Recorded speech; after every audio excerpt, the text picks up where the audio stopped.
have genocide going on. We have Israel committing the worst crimes perhaps seen in the lifetime of anybody in this earth right now, before our own eyes, being televised and filmed and broadcast on social media, and very few people are doing anything. And so it's naturally a very emotional time. And people are quite rightly calling for action.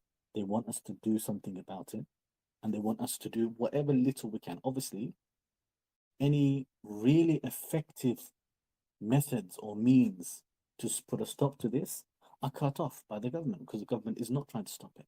So if you do too much, they will arrest you. If you say too much, they will arrest you. If you say anything or do anything that will really challenge their narratives and their processes, they will come down on you very hard. And that's a telltale sign of actually what works and what doesn't work. Those things that actually work, they get terrified and they shut it down. Things that don't work, they encourage, yeah, go on, blow off some steam, do that, because they're not worried about it. But in the process of this, you will find many different means. So some people might say, look, why don't we boycott so-and-so because of this? There's nothing wrong with doing that. There's nothing wrong with somebody saying, look, I'm not going to eat at McDonald's because of what they did. I'm going to eat somewhere else. There's nothing wrong with this. It's permissible. It's completely acceptable.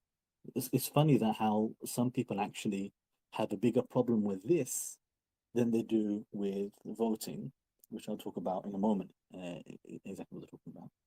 But my point is, if somebody calls you to do this action of boycotting, this is acceptable, it's permissible, there's nothing wrong with it, because you're not committing a sin.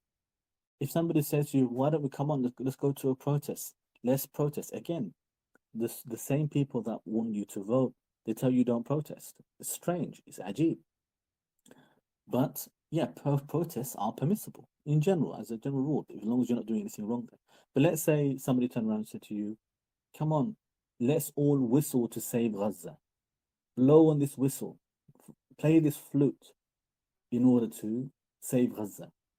I give this example because we know that blowing a flute or whistling, it's one of the very minor issue in terms of the sins. Some people could even argue that it's only makruh in some cases, sometimes. Okay, but nobody's going to say it's kufr. And yet anybody will look at it and say, well, hang on a second.